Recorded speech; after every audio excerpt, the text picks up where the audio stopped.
Okay guys, use the stud welder from Harbor Freight. Kind of show you what you get here. You get that. There's got a cord. It's a 110, just not even a grounded cord. You get the slide hammer that I don't know. Oh look, it's made in China. That's a surprise. 2 pounds. This is the end, I guess people complain about. It's just got a little wheel that will lock the stud. So we got that. Stud gun itself, which I say it's really, you know, the stud gun itself, I say it's really heavy. It's I have, I guess, normal size hands, but you can see. I think it probably weighs 4 or 5 pounds. It's something you wouldn't want to handle every day. Looks like it's got a button here to activate it. Got a reset. Instructions. It says 200, almost 200 studs. Maybe I don't know if he fell out, but they're no longer in the plastic bag. So now even less of them are. That was good packaging there. But they're in there. I guess they fit in there like yay. So I guess you don't ground the body or anything, you just set that against there and it heats that up. We'll see. I've got, in addition, this cord, which is about 25 feet. And I paid a lot for it, but it's, I use my I use it with my welder and everything. So I've only got one outlet. One of the goals in my life is to have more than one outlet in my shed, but that's what I got for now. But it's a real heavy cord. It's really big and heavy and short, and so I bought it specifically. I use it for a lot of different things, but specifically I bought it to run the welder. Anything else that I did have too short a cord to reach the outlet, which is everything, and it seems to run the welder fine. I don't know what gauge it is. It's big though. It's a big one. So anyway, never used the stud gun before, so we're gonna do it first on this little dent I showed you guys on the B pillar on this car. I got the straight edge here, so hopefully, because it's hard to see the dent, but you can kind of see it. The car is really rough because it's got overspray on it right here from when I sprayed the bottom. That stuff, I'm surprised it oversprayed, but that truck bed liner. So it's got that 2K truck bed liner. It's actually, and this is the side of the body that was up at the time. So it's got this overspray here and of course on the body of the car. There's even some inside. I think the side of the steering column has some, and I think it'll sand right off. We'll find out today, because I guess the first thing I'll do is sand this dent. I guess obviously I got to get the bare metal. So I'll probably try to switch to the GoPro. It's inside right now, charging up. Like I say, that's a pretty small dent. So my idea is to grind it clean right here, just in the very center. Shouldn't take hardly anything. Weld one stud in there, pop it out. Myself, I'll try to get the GoPro out before I do that. I may do some of it off camera just so it won't take so long, like grinding this. I'll just use the flap wheel and take probably a 120 grit or so. Take it down the bare metal right there, and I'll bring you back when I'm going to attempt to weld the stud in there, so you guys can make fun of me. And I'll get you on the tripod and stuff. But I'm going to do this first. It's really too cool out here, but it's a nice day. You can see it's sunny, a little breezy. But I'm going to do this one, and I'd like today to also pull these. Got mine right there. On this side here, I talked about it. This is not glued and it's welded down anymore to the inner fender. I bought a bunch of clamps yesterday, clip-on. So if I clip them on there, hold that in place, I'm going to use panel adhesive to glue that back on there. instead of trying to re-weld it. I may ought to re-weld it. I could actually cut that back with the grinder just a little bit and weld out here on the face. Weld that down. There's enough under there. There's a 1/4 inch rod under there, and weld right along the very edge of it. I don't know. I may do that. I'll take the wheel off first. If I do that, it'll be fat. I can do that, or I can't use the panel adhesive because it's kind of cool out here. But it's not so cold. I need gloves today. But I don't know what it is. It's probably in the 40s right now, and I think it's supposed to get into the 50s. So, so I don't live up in Canada like Fred. I don't own a snowmobile suit. I just have to wear this sweatshirt most of the time. It's actually, I got a sweatshirt under it, so it's 2 layers, a hoodie and a hoodie. So this is my new, this camo one's my new one to, it's not new, it's a new one to full burn holes. So like I say, I may go ahead and weld that back on today before. This is the body line to be pulled right here, this one. So, because I don't, either I'm gonna have to clamp that or something, because it won't, this won't do me good trying to pull this if that's loose. I mean, it's welded here, but it's loose all the way back to about right there. So just a center section. And I can wheel a welder up here and sit down and just, like I say, I grind that corner back and just weld right on the face out here, which I think will work fine, then grind the weld back down a little smoother. I could actually come up even a little higher. Like I say, that inside there's a 1/4 inch round rod, so I could come over the top of the radius of the rod and weld it out here on the face. It's going to get Bondo on the face of it, a skim coat at least anyway, so we'll see what happens. I'll do something, but anyway, so I may not pull this one today, and I may, depends on how motivated I am here and how everything goes. But I can do the other side, I can do the driver's side. But first we'll do this little dent right here. Okay, well, that was actually rather simple. I used I was going to use a 120 on that, but I had this on there already, and it's kind of worn. It's a 60 grit. So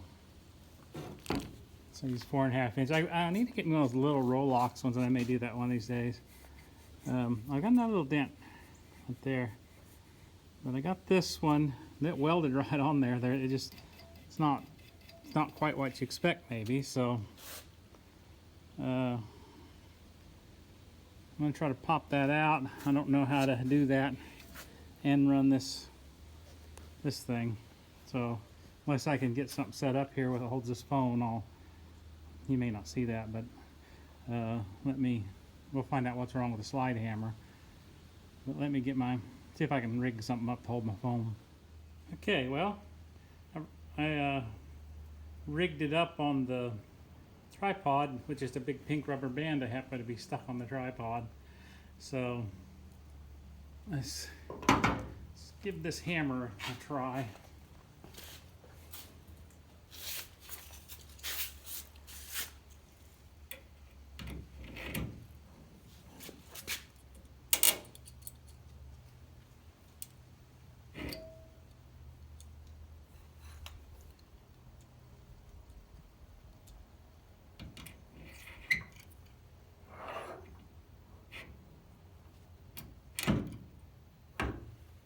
Alright, well, it's hooked on there. I don't know how well.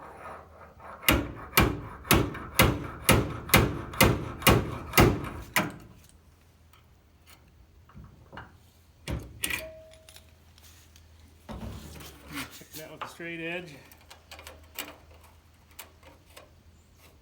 There's a little bit more, I think it'll be there. This is not very thick metal, though. This thing's not production friendly, this little clamp deal. It seemed to work all right, just I would hate to try to do that in some kind of production environment. see why people change them, but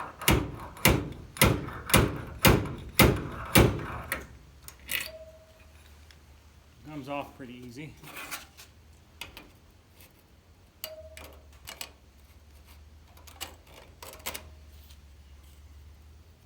I don't think I'll go any more than that because I got to cut this. I got to get that back off of there.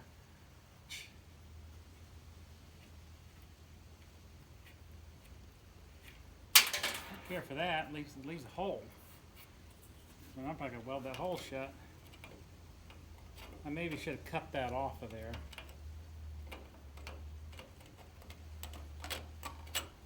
That's pretty good. So now I get to weld. I get the welder out anyway. So I'm not just going to leave that hole. I could have done the old drill and slide hammer. So I got to figure out a better way to get those studs off of there. I think maybe just cut them off and then grind them down. But it's what it is. Okay guys, it's been a little bit. I moved my wife's car out. If I'm going to weld this other piece too, but I don't want stray spark hitting the glass or something on that car. So I had to grind another little spot down here on the rocker just to put the ground on it, and a room right there for the ground. Well, welder, I don't know. Last time I used it, I noticed the fan got really loud. I'm kind of guessing there's probably a dirt dauber nest in there. If I can take the fan out and clean it. But I haven't welded in, it's been a few months. So, yeah, may not be doing a good job here. You know how welding is, you guys that weld, you know how it goes. But,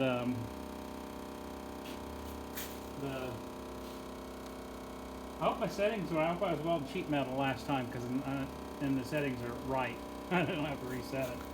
But it's just a Harbor Freight welder, as you both know, most guys know. And it's old. I've had it for a long, long time, so I can't complain. It's the dual MIG 132. I got gas, turned my gas on. Looks like the pressure is set right still. So see if I can weld this hole up without making a worse hole.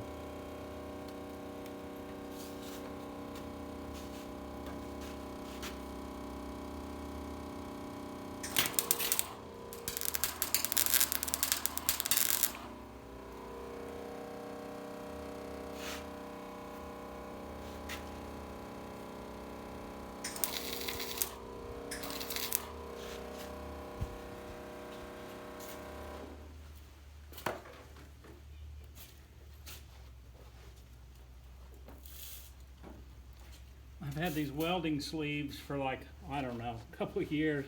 They were still in the package. I've never put them on. But I know this burns, this sweatshirt, so I decided maybe I would like to not burn my sweatshirt. So, I mean, it's already got burn holes in it.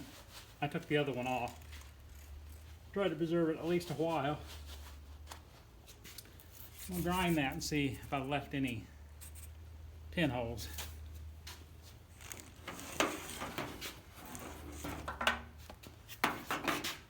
I also put a welding apron over the car seat. You know, I got such priorities straight.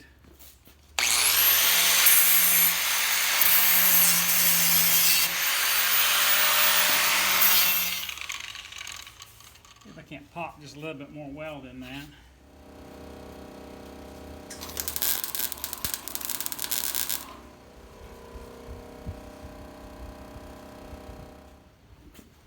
That should do it.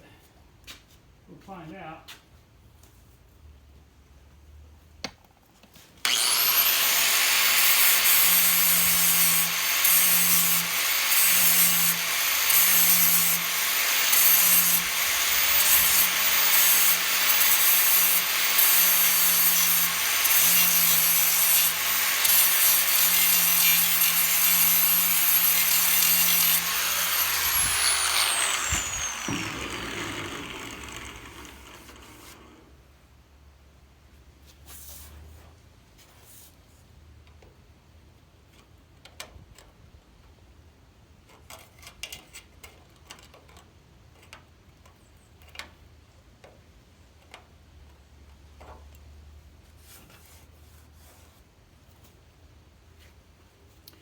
try to get you guys off the tripod here just a little bit because I can't snap. I gotta unrubber band you and show you how it is. It didn't get too hot. I can touch it obviously. So there's a little dent right there. I'm not worried about. I'm gonna put a skim coat of Bondo on that, but I'll show you how close it is. Okay. As you can see, there's what it looks like now. It's got a little bit of weld there. There's a little bitty dent and divot right there. Of course, we're obviously not going to worry about it. And get you in here. Yeah, remember this post isn't like line straight anyway. It curves as it comes down slightly, but you can see it's just barely any light under that now. So that should just barely be any Bondo, just enough to smooth it out. If I hadn't busted a hole in this, that worked really good. So, and I had to go through the problem of, that's not high, it doesn't appear to be high, having to put the weld in there. So I think like I say, on the others, I'm going to take the cutoff wheel and actually, when I do it down there, I'm going to cut those off and then grind them smooth so I don't pull holes in the body again. But so for the first one, I guess I'll call that good. It's actually feels fairly good. Obviously, I can feel that weld. I may smooth that weld down just a little bit more because it may be a high spot now. I don't think so. According to this, it is not. You can. And then as you can see that, see it's still low, so I guess I won't grind it no more. I don't know if I can put skim coat of Bondo on that today or not. I probably can. It'll just take it longer to dry, which is fine. I got nothing else to do, and tomorrow I can come out and sand it down. But so that dent's one of the few dents in the car. That one's fixed. So. Like I say, just a little bit of, I may put the DA out here, and I still have that it's not undercut, it's bed liner, truck bed liner overspray on that. I need to sand it off, so I may sand that off, but sand that all smooth so I can just say mix up just enough Bondo to run a nice skim over that. And then I'll use a block, long block, I guess, and go this way, try to get that smooth. That's no longer there. So anyway, well, it worked good. So there'll probably be some more on this video. It won't be that long because, and I'll just do separate ones. But I'm gonna try to do a little bit more on this car today. Now the welder's out and everything, I might as well weld this rear wheel well, but I need to get the tire off. I don't want to mess my wheels and tires up, so I'm going to have to get that tire off of there, which is always fun. I could throw my welding jacket over it, slip it up over the wheel and tire. I may do that. And I'll go through here and I'll grind this edge back a little bit up underneath so I can run stitch weld that, let it cool. I may cool it, use a wet rag, and then come back and close the stitches off and then try to grind that back out kind of smoothish. And again, like I said, it'll get a skim coat of Bondo on it anyway, of course obviously along with this stuff. But and then I'll try to pull this body line forward, mostly obviously right here. I may warp it more well than that, but because I was going to bond it with the adhesive, but it's just, I don't know how long it'd take if it can even work in this colder weather. When I backed my wife's car out, it said it was 43. So it may get to 50 in the 50s today. Still, I think I don't know if that stuff says 70 degrees on it. So we'll see. Anyway, I'll be back.